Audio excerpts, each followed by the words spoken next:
కేంద్ర ప్రభుత్వ పథకాలలో పనిచేస్తున్న ఉద్యోగులు, కార్మికులు, కాంట్రాక్టు అవుట్సోర్సింగ్ పార్ట్ టైం ఉద్యోగులు జనవరి 20వ తారీఖున దేశవ్యాప్త సమ్మె నిర్వహిస్తూ ఉన్నారు.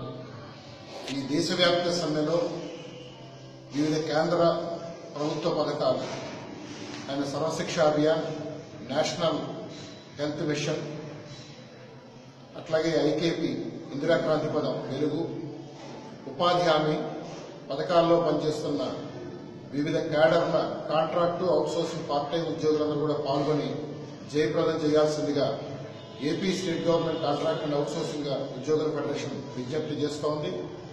కేంద్ర ప్రభుత్వం అనేక పథకాల్లో దాదాపు 1 కోటి మందిని దేశవ్యాప్తంగా పనిచేయించుకుంటోంది. ఈ ఉద్యోగులు ఎవరికి కూడా కనీస వేతనాలు అమలు చేయట్లేదు.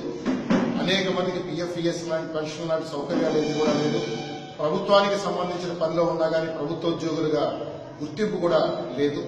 కేవలం ఈ కాంట్రాక్ట్ అవుట్సోర్సింగ్ పార్ట్ టైం ఉద్యోగులే కాదు, ఈరోజు ఐసీడీఎస్, అంగన్వాడీ కానీ, మధ్యాహ్న భోజనం, ఆశా, అట్లాగే వీళ్ళందరూ కూడా ఈ సమ్మెలో పాల్గొంటూ ఉన్నారు.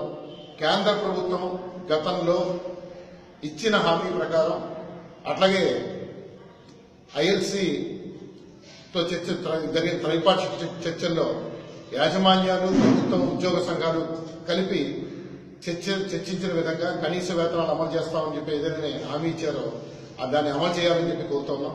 మొన్న అక్టోబర్ నెలలో సుప్రీంకోర్టు తీర్పు చెప్పింది, తాత్కాలిక పద్ధతుల కాంట్రాక్టా, అవుట్సోర్సింగ్, పార్ట్ టైమా, కంటింజెంటా, వర్క్ ఛార్జిగా ఏ పేరు పెట్టినా కానీ ఈ ఉద్యోగులందరికీ కూడా రెగ్యులర్ ఉద్యోగులతో సమానంగా వేతనాలు ఇవ్వాలండి. సమ విలువలు కలిగిన పనిచేస్తున్న వాళ్ళందరికీ కూడా సమానమైన వేతనాలతో పాటు రెగ్యులర్ ఉద్యోగులతో సమానంగా సౌకర్యాలు కూడా కల్పించాలని చెప్పి సుప్రీంకోర్టు తీర్పు చెప్పింది. ఈ తీర్పు ప్రకారం ఈ కేంద్ర ప్రభుత్వ పథకాల్లో పనిచేసిన ఉద్యోగులందరికీ కూడా రెగ్యులర్ ఉద్యోగులతో సమానంగా జీతాలు ఇవ్వాలని, మహిళలకు 180 రోజులు వేతనంతో కూడిన మెటర్నిటీ లీవ్ ఇవ్వాలని, పీఎఫ్, ఈఎస్ఐ లాంటి సౌకర్యాలు అమలు చేయాలని, అట్లాగే లీవ్ సౌకర్యాలు అమలు చేయాలని చెప్పి డిమాండ్ చేస్తూ ఉన్నాం. ఈ సమస్యల పరిష్కారం కోసం జనవరి 20వ తారీఖున జరిగే దేశవ్యాప్త సమ్మె మొత్తం అందరూ కూడా పెద్ద ఎత్తున పాల్గొని జయప్రదం చేయాల్సిందిగా విజ్ఞప్తి చేస్తాం.